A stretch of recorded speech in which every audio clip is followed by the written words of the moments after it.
Haunt Squad is on all of your favorite social media sites. You can find us at facebook.com/HauntSquad, twitter.com/HauntSquad, instagram.com/Haunt_squad, and search Haunt Squad on YouTube for podcast episodes and investigation videos. Stay spooky with Haunt Squad, Haunt Squad, Haunt Squad, Haunt Squad, Haunt Squad. Thunder! Thunder! Thunder! Thundercats!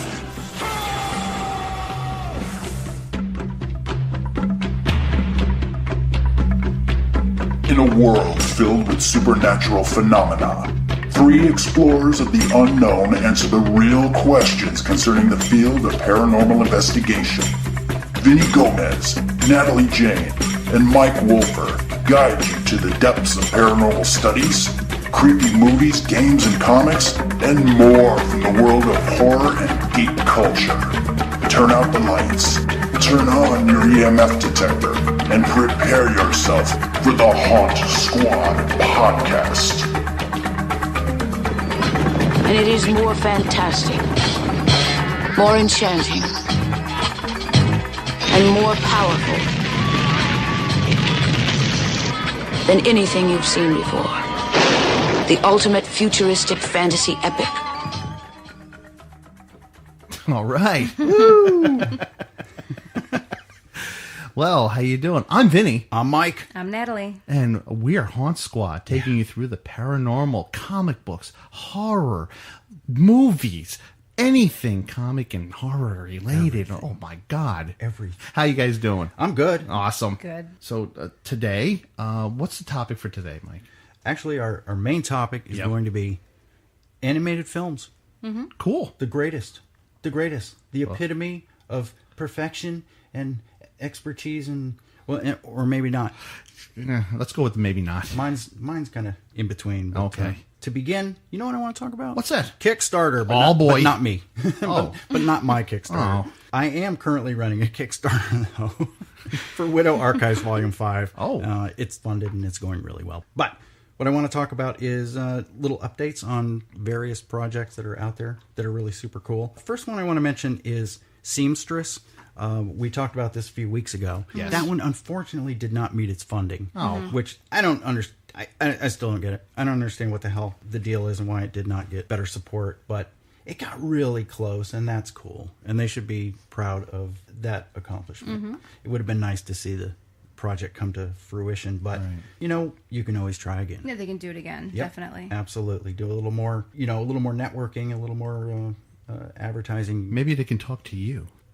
I have. Oh, I've been talking to Nicole Kane about. Really? I'm sorry, I didn't even know. Yep. Yes, I have. In fact, I was talking to her back when the campaign first launched. Okay. And I said, listen, if you need any ideas or input or advice, I'm here. So we've been talking about a lot of stuff. That's awesome. Oh, La Muerta by Brian Pulido and Coffin Comics. Brian's that? Brian's the creator of Lady Death. Mm-hmm. And he did a Kickstarter, which was super successful. It was well over $30,000. Wow. Had over 700 backers. It's a brand new character that he's launching. I mean, he's most known for Lady Death and Evil Ernie, but he's branching out and doing something new. It looks really super cool. So that one was a big success. I backed that one. And another new one is, did you ever watch Stargate? Yes. Okay. American Mythology, who is the company that I'm going to be doing a super secret project for, they got the rights to do Stargate Atlantis, and they launched a Kickstarter to fund the first series, which is essentially kind of like a season 6 of the show. Okay. And that was going really well as well. And if you're into sci-fi and you're into great writing and great art, you should check it out. It's written by J.C. Vaughn and Mark Haynes, and a friend of ours, Greg LaRocque, is doing the interior artwork. Another friend of mine, Dan Parsons, who goes way back. I published some of his work back in the 90s. Harpy was his character. He's doing some art prints for the Kickstarter. So it's really great looking stuff. Wow. Yeah. So I'm excited about it. You know who else we heard from this week? Our good friend, Sebastian Knight, who's an ass kicker with Right Coast Pro. We went and saw their show a couple weeks ago. He posted a link to an article on my Facebook page and tagged me in it and said, hey, check this out, Mike. Now, this was... I don't know where to start with this. This was a link to a story that was reported by both the Wrestling Observer and lordsofpain.net, which are wrestling sites. It's concerning the Destination America channel. Oh, okay. Who did the Exorcism Live special, okay? Yeah. Now, this is what the story says. It says, we've noted how Destination America is getting out of the pro wrestling business after finishing up with Ring of Honor last week and TNA Impact Wrestling in just a few weeks. It was announced within the company this past week that the channel is rebranding and changing their name, according to the Wrestling Observer. Now, after doing record numbers for a live exorcism, and I looked this up, you know what the ratings were on that thing? What? 1.2 million people watched that piece of shit. The network is rebranding as a paranormal channel. What? Good luck. For 5 nights per week as soon as possible, then moving into paranormal programming 7 nights per week in September. I guess this is September of next year. Mm-hmm. Let me tell you why this is a bad idea. First of all, let's look at the quality of the paranormal programming that they've got on.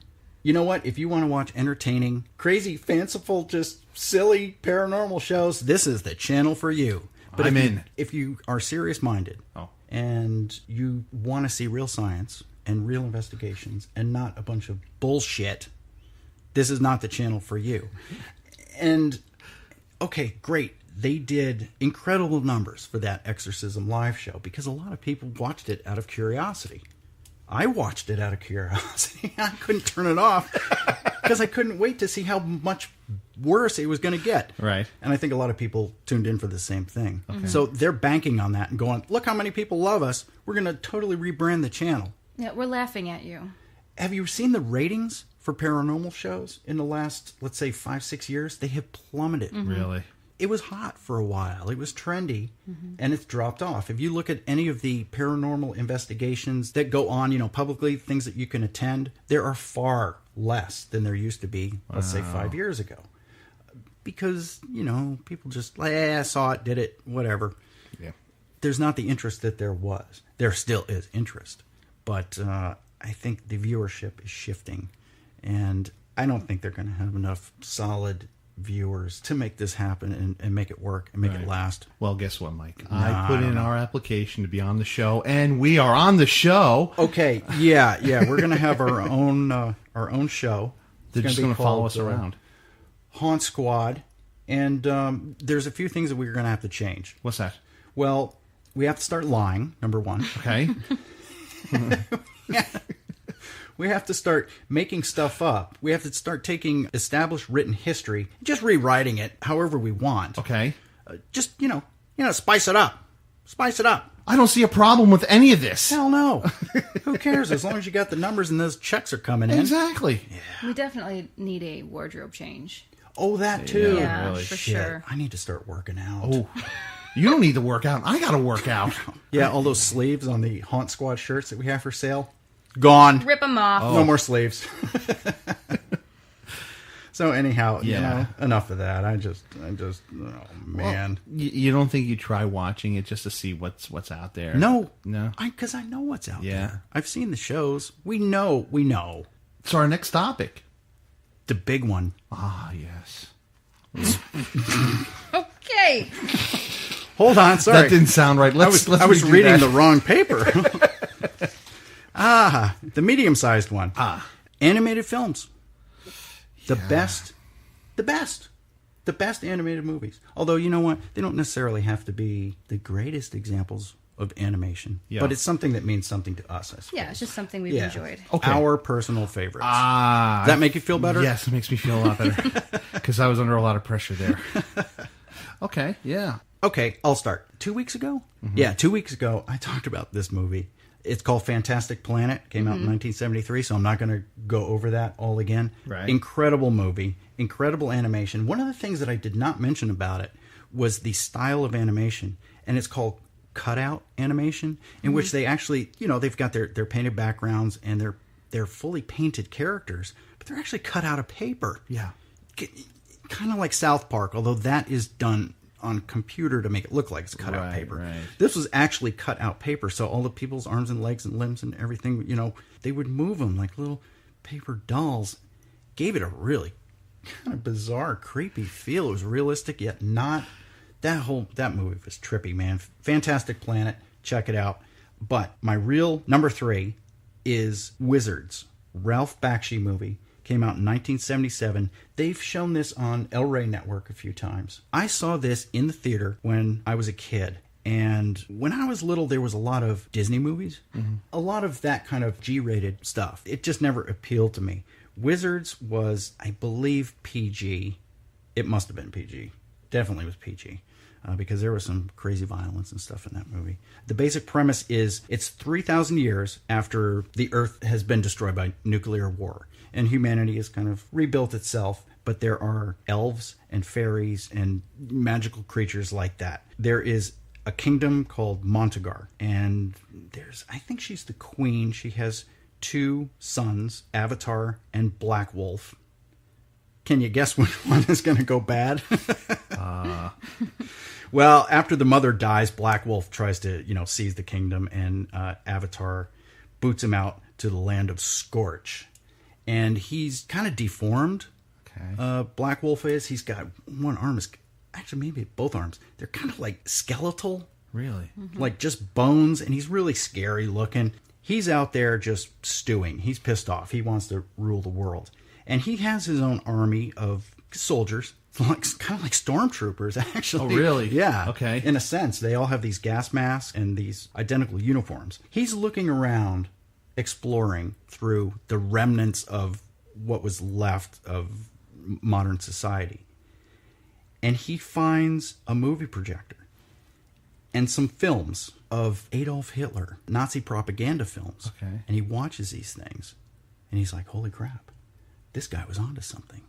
And he shows these films to all of his troops, and it totally gets them stoked and gets them all in line. And suddenly, they go from this army of idiots to an army of Nazi stormtroopers. And the terror aspect of the Blitzkrieg and all of that, they use all of the Nazi techniques to now attack Montagar. Oh, okay. It's really super cool, but you've also got magic going on in there, too. Incredible movie. The animation, as I said, was Ralph Bakshi, and it was an example of early rotoscoping, where they would take actual film of people moving and then kind of paint over the figures. It's really weird. It jumps back and forth between traditional animation and then these very realistic looking figures, but they're now changed into demons and stuff. Like they put horns on them and glowing eyes, and it's like, I know that's Nazi, those are Nazi films, but the colors are vibrant and they look like monsters. I don't know. Anyhow, Wizards, check it out. Is it out on DVD and digital? Yeah. Really? Oh, yeah. I'm gonna have to look at this. Great movie, great message, and great ending. Really good ending. Okay, I'll go. Okay. You go. Okay, all right. So basically anything by Miyazaki, anything. Oh, hell yeah. Just awesome. But I would like to talk about Howl's Moving Castle. That's one of my favorite. I mean, I really can't pick a favorite by him, but Howl's Moving Castle came out in 2004. You have a character, her name is Sophie, and she's on her way to visit her sister, and she's going through the woods and everything, and she meets a wizard named Howl. And they're kind of flirting with each other, So anyway, she visits her sister, and on the way back, she runs into a witch who saw the interaction between her and Howl, and she's a little jealous. So she turns Sophie into a 90-year-old woman. That's sexy. That'll happen. Oh, man, poor Sophie. So now she's on a search for a cure, and she wants to find Howl. On her way, she meets a living scarecrow. And they call him Turnip Head, which I thought was really awesome. Turnip Head. Okay. And he takes her to Howl's castle. And she just enters the castle. There's all sorts of crazy things in there. You have a 4-way door that leads to other lands and other dimensions. She meets a character that is a fire demon. And it's just really, really fun. I know, you're grasping for words, and that's typical Miyazaki. Yeah. I mean, how do you explain this? Yep. Really cool. So, meanwhile, there's also a war going on in Sophie's country and a neighboring country because there's a missing prince. And it's kind of cool. You find out who the missing prince is. It's neat. So anyhow, the Howl's Moving Castle, it could fly, it has legs, it could travel on water. And it's just a really, really cool adventure. It's a fun movie. Mm-hmm. Yep. And I'm not giving anything else away. Don't. Okay. That's cool. Well, mine's a little more grounded, I guess, in toys. With this one. Okay. I was a huge fan when I was a kid of Transformers. Loved the robots in disguise. Anything car turning into a big robot, that was for me. Yep. Well, when the movie came out, I was sitting watching the Channel 7 news, and they had a person just going over the movie and saying, oh, how bad it was. Well, I found out there was a movie coming out. I went to the theater and fell in love with it. It's called Transformers, the movie. Okay. Fell in love with it. And it's the first movie that the main character actually was killed off. And it resonated into the series. Was the series already on? Yes, it was. And it had been on for about 2 years because the Transformers the movie came out in early 1986. And the TV show had started in 84. So they're like, hey, kids, watch this fun cartoon. Hey, kids, buy all these toys. That's hey, exactly kids, what it guess was. who dies in this movie? Yeah. Yep. The main character dies, and now they made a new leader. So now all new toys came out. So it was basically a big budget commercial. Wow. Yeah. But man, I loved it. They had music from the 80s. 80s hairband music playing in it. Everything was phenomenal. It's just a great movie. I watch it today, and I'm like, yeah, it's just a great movie. Oh, yeah. Yep, that was my my first. My next one, Miyazaki. Miyazaki. Spirited Away, 2001. Love that movie. That won the Academy Award for Best Animated Feature. Wow. Yeah. And you know what? You know what else, too? That was the highest grossing film in Japan's history. Wow. Yeah, no kidding. Wow. Like beat the pants off of Titanic. You know, everything. And good. Really? Yes. Wow. Yeah. To try to describe what this movie is about is very, very difficult. It's extremely difficult. There's a family, and they have a young daughter, and they bought a new house out in the woods. And they're going out to the house. Okay. And they stop, and there's a little village that they go into. And in this village is basically a little passageway to another world. The parents get turned into pigs, okay? They get turned into these big hogs. Yeah. And the little girl, in order to change her parents back to human beings, she has to basically work it off. You know, she has to earn the right in this fantasy realm. Okay. It's beautiful.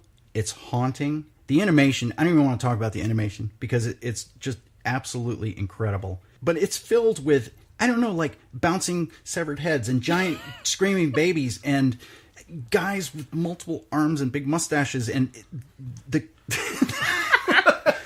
there's the what is it, the stink spirit, I think it's called. It's like this giant stinking thing that's clogging up the pipes, and they have to pull the thing out. It's magic, and the character designs are absolutely outrageous. It's an acid trip. It's just this living nightmare. And this little girl is just going about her thing. Chihiro, her name is, just, you know, working in different places in order to do what she needs to do in order to get her parents turned back to normal. You know what's really cool about Miyazaki's stuff is that he's not afraid to just throw in a scene that's like 1 or 2 minutes long of somebody just sitting, looking out the window and thinking. You know, it's not constantly boom, boom, boom, action in your face. He slows it down and puts those little breather moments in there. And that's awesome. It's just incredible stuff. I can't recommend this movie enough. Spirited Away, go see it. And I'll just say that Spirited Away, that I believe was the first time that I was ever really exposed to anime because of the fact that it was up for the Academy Award. It was a big deal because it was so different, and I was seeing, you know, I guess what do you want, like advertisements for the Academy Awards and who the contenders were, and I'm just watching it, like you said, just amazed by it. You know, what is this? You know, what is that? And so that was the first one. So, yeah, absolutely amazing. Hey, you know what? What? Here's a little bit of trivia. Chihiro, the main character in the American dub version, you know who did her voice? Davy Chase. She played Samara in the remake of The Ring. Oh, in the American okay. remake. I didn't see the dubbed version. Oh, you didn't? I don't do those. Yeah. No. I didn't either. Subtitles all the way, That's baby. cool. That's really cool. Yeah. Well, the description you were giving me, I've had dreams like that. I have a life like that. Yeah. Bouncing heads and stuff like that. Okay. It was crazy. Surge mustache. I remember that. It just like comes back to me. It's crazy. Okay, so my second one is the end of Evangelion, and I've talked about this before. Neon Genesis Evangelion. Yes. This came out. The movie came out in '97. The animated series was 25 episodes, and I read that it didn't end the way that it was supposed to end due to time constraints, money, things like that. It was kind of rushed. So they did the end of Evangelion, which is basically episode 25 and then another episode, which is 26. So it's an alternate ending. So it's a movie. It's a movie. But yeah. it like wraps up the series. Exactly. Okay. Yeah. And the TV series, the way it wrapped it up, it was kind of more like inside of the characters' heads. And this one was more with the outside world. So I actually enjoyed it a lot more. And NGE, basically, it takes place in a futuristic Tokyo, Japan, 15 years after there's a catastrophic event which takes place on Earth. There's an organization called NERV that manufactures mechas, those giant robots, and they require young preteen, 12, 13-year-old kids to pilot these Evas, which they call them Evas or Evangelions, and they fight against these big monsters that are called angels when they attack the Earth. It's great. What more can you ask for? Yeah. Yeah, it's really awesome. And it's really weird. It involves a lot of the ending. It's a lot of religion, different religions, Christianity, Judaism, a bunch of stuff. Oh, cool. Yeah, it's trippy, so. I haven't seen it. Do you have that? I don't. Okay. I don't. Amazon.com. Yeah, there you go. Here we come. I remember talking to you guys a couple episodes back about animated TV shows I used to like when I was a kid. Well, about 1994 came Kagaku. Oh boy, Kagaku. Kagaku. Gotcha, man. What's going on?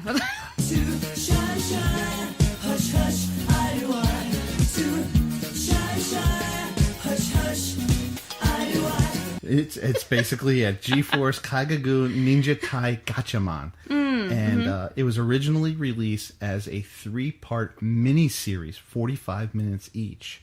I purchased it. It was a 3-hour event. This movie was phenomenal. The animation was beautiful.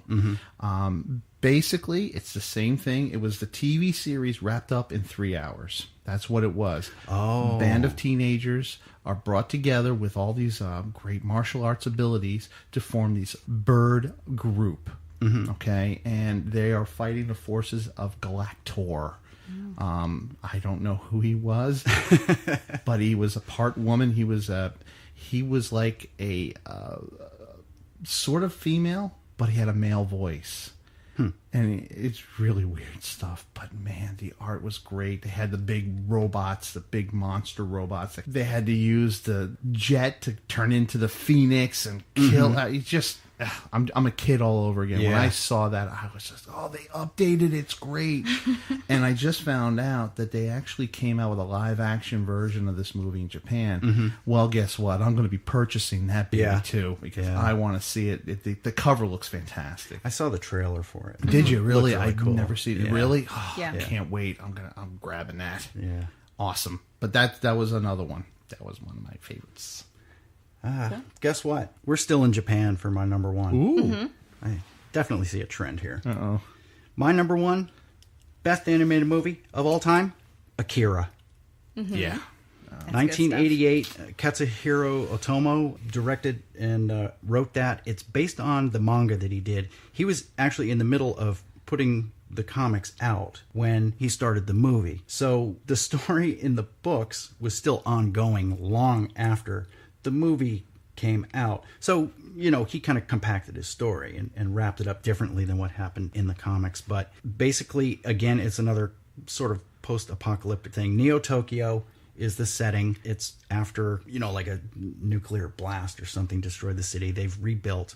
And when a thing starts out, you think that it's about the rival biker gangs, the capsules and the clowns. It starts out with this incredible bike chase scene between the two gangs. The main character is Kaneda, and his friend's name is Tetsuo. There's an accident during this race where Tetsuo has contact with this psychic child. He has some kind of weird psychic abilities. Well, the government has a secret program where they have these children with psychic abilities. They find out that Tetsuo has these abilities as well, hidden.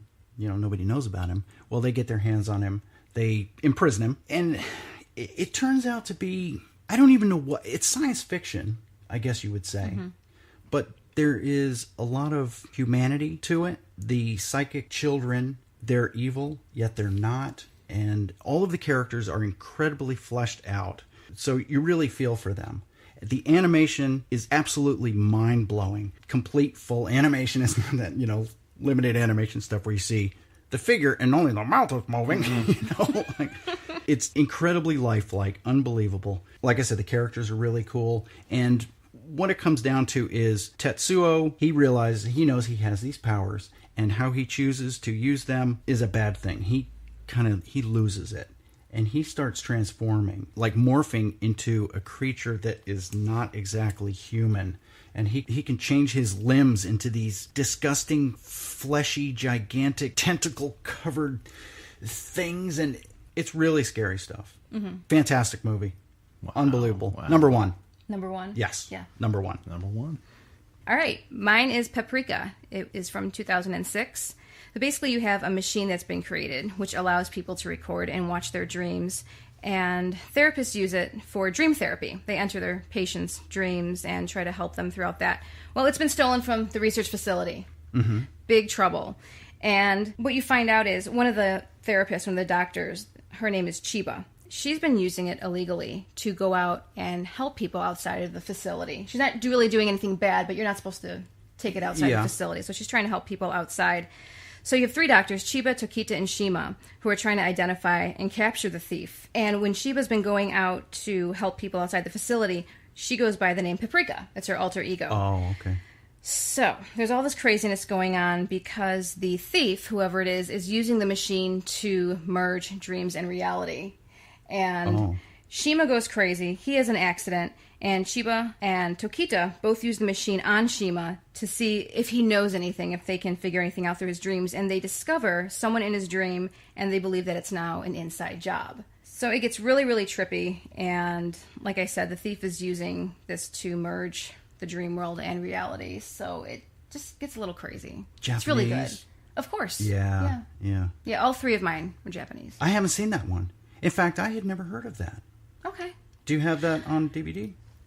I used to have it. No. Don't have it anymore. Amazon.com.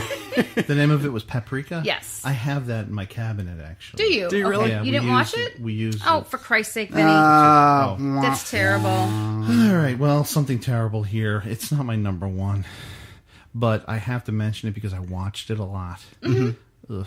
Okay. The Chipmunk Adventure. That's exactly it.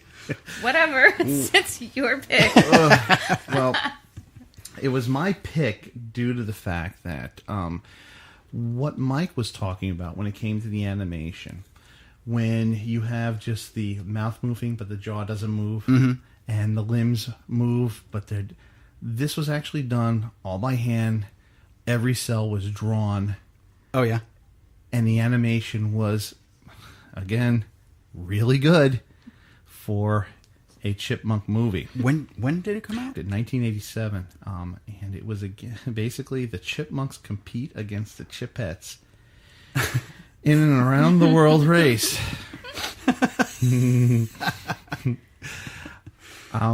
Yeah. Okay. Yeah. That's okay. Was that a theatrical release? It was, actually. It was. Yeah. I didn't go to the movies to see it. Oh, okay. I just happened to be home one day from school, and it was raining, and I turned on HBO, and there it was, and I enjoyed it thoroughly. Mm-hmm. And I'm not a fan of the Chipmunks. I have never seen the cartoon, nor have I seen the new animated, computer animated movies. I haven't seen any of those. this one movie, I just enjoyed it. It's weird. I enjoy the weirdest things. And Well, that's almost like a kind of a sentimental pick, I guess you might say. You know? you're making it sound real good, Mike. I don't know. See, I don't know. It's funny because when you say, okay, it came out in 87, I was 10 years old, and I'm thinking, like, I just never liked the Chipmunks. Yeah. And people would try to get me to watch the, like, Care Bears and, Muppets Take Manhattan, Yeah. and I'm like, no. Yeah. No. Well, see, I've got one like that that I'll just throw out there.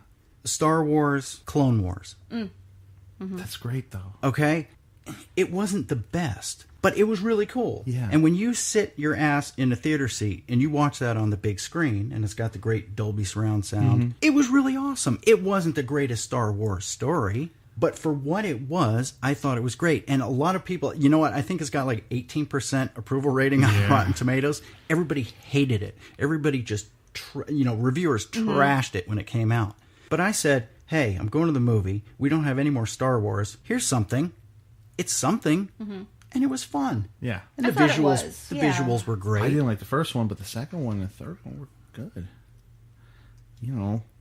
Oh, you mean the movies? The movies, is that what you were talking about? No, this is animated. Oh, this is the animated. I apologize. Yeah. Misunderstood. Yeah. Okay. Wasn't it called Clone Wars? It was. Yeah. Yeah. That was the one, wasn't that? The one that launched the series on Cartoon Network. You know what? And I have those on DVD. Yeah. Oh my God. They're like, You sure it's not in your cabinet next to Paprika? But yes, it was very cool. And they introduced characters that became regulars in the series. It was great. You mentioned before about selling toys, Yeah. Well, That's it what it kind of was, served yeah. that purpose. It was a big commercial for the TV series. But I liked it. I thought it was neat.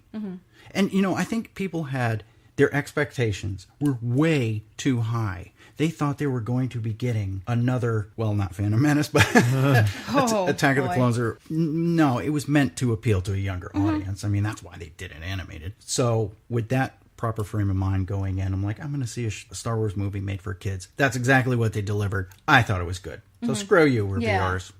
I'm going to throw one in there, too. And Do it. the reason why I wasn't going to is because I don't actually remember a lot about the story. I just remember that I really liked it. I saw it, I'm going to say, in the late 90s. Fist of the North Star. I've never seen it, but I know what you're talking about. Okay. Yeah. I've heard of it, yeah. It came out in 86, and it's kind of like, I want to say, the world is in ruins. It's kind of like very deserty, and that's just what I remember. But what I really remember is that it was crazy gory. Yeah. A lot of fighting. That's what that's known for. Extremely gory, Yeah. and Yeah. I liked it. But I didn't want to do a cheat, not remembering and just looking it up and copying. Yeah. I didn't want to do that, so I'm going to have to watch that again. I think it was sort of like, what was the name of that movie? The Story of Ricky or Ricky O! Yes! That's great! So much unnecessary gore. Good stuff. And now I'll strangle you with my own intestines, which can shoot out of my body. Whatever. Yes. Great movie. Yeah. All right. Is that it? Yeah, I'm done. Yeah. Yeah. So what's next?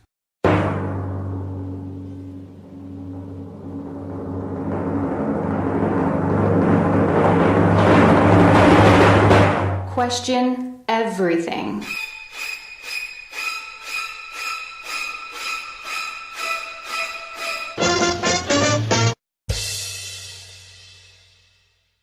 All right. Our first and second question both come from Gary Fisher in Double header. Sydney, Australia. Yeah.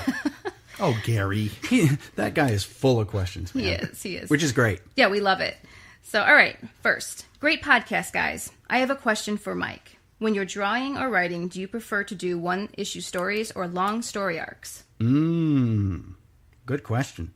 You know what that comes down to? If you're going to talk about single-issue stories, if it is a story from an established series, they're not too difficult to do. It really is hard to do an entire story in one, let's say, 22 to 24-page book. That's tough because you have to introduce your characters, establish the conflict, and resolve that conflict all in one book. If you are doing that with characters that no one's ever seen before, if it's a brand new thing, holy crap, that is incredibly difficult to do.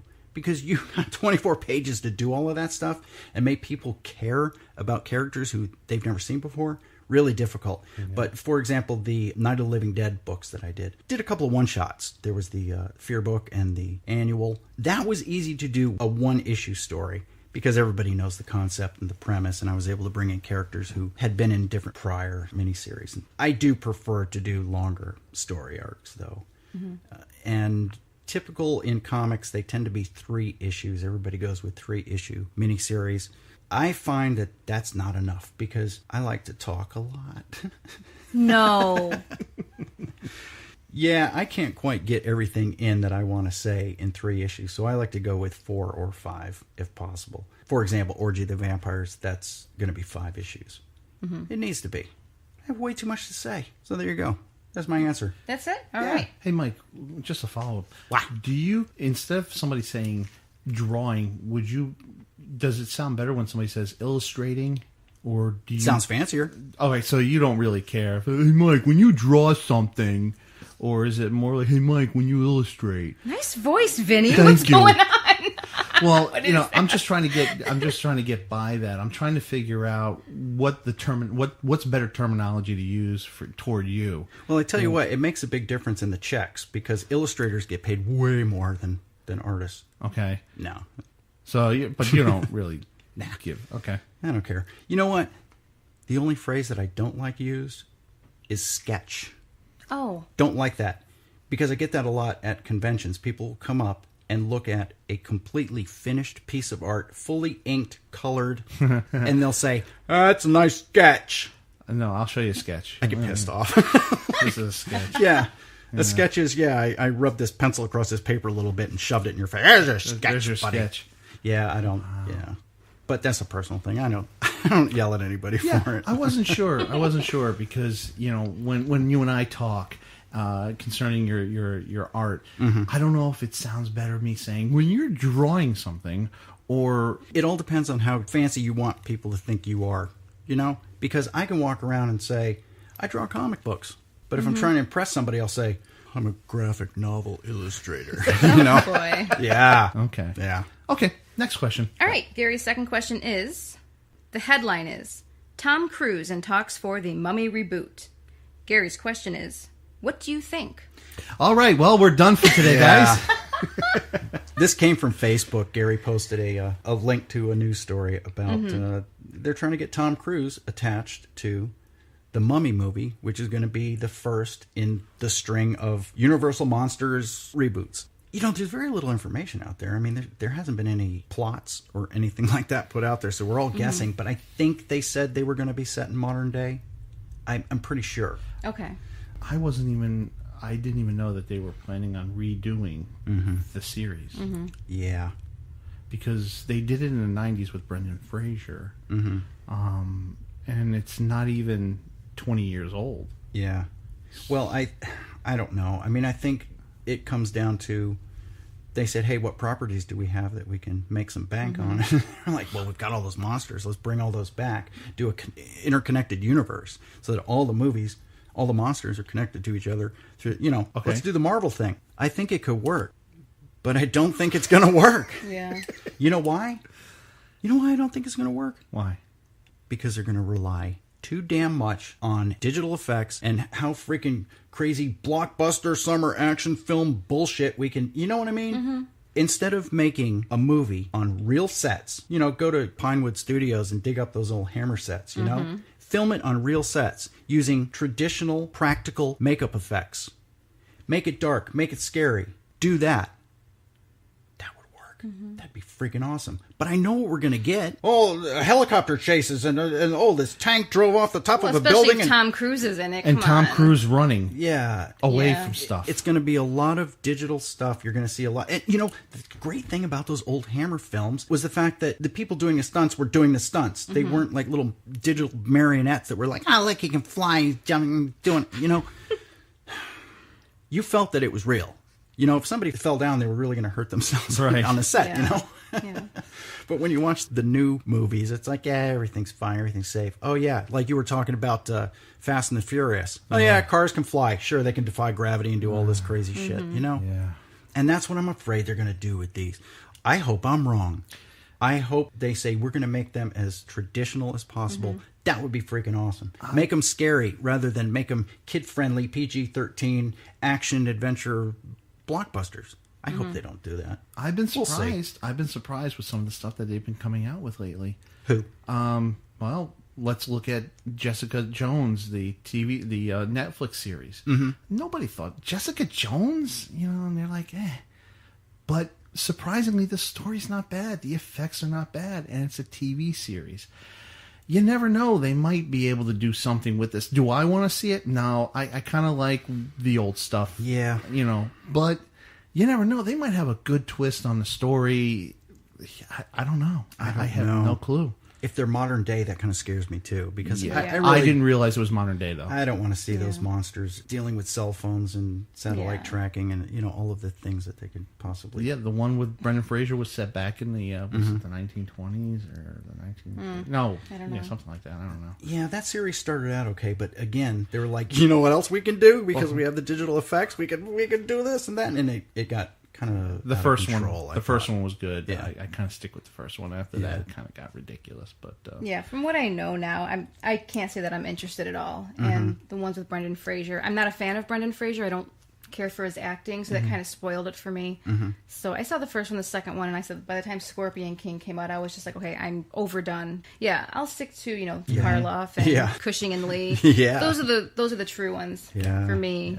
And those stories were great. They're phenomenal. So I kind of had high hopes for that Frankenstein, the new thing that they just put out. I'm like, hey, this looks kind of cool. Looks interesting. I've been reading the reviews, and it's up for like Razzie it Awards. looks like and it's supposed stuff. to be more of a comedy. It looked horrible to me. Yeah. Yeah. Skip it. So there you go, Gary. Thanks for spoiling our day. yeah, We're gonna end thanks. it off on such a low note. Wait, well, let's all end it on a high note. Wow. That wasn't good. I'm very sorry. Well, I had a little bit of opera training. Well, We're done, right? on that note, Literally. Stay spooky.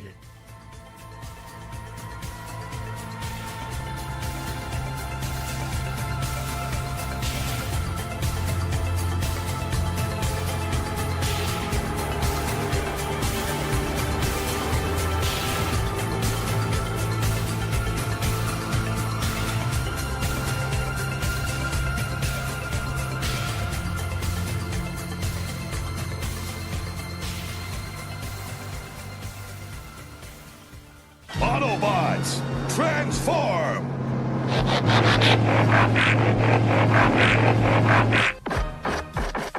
He's splitting into his three components.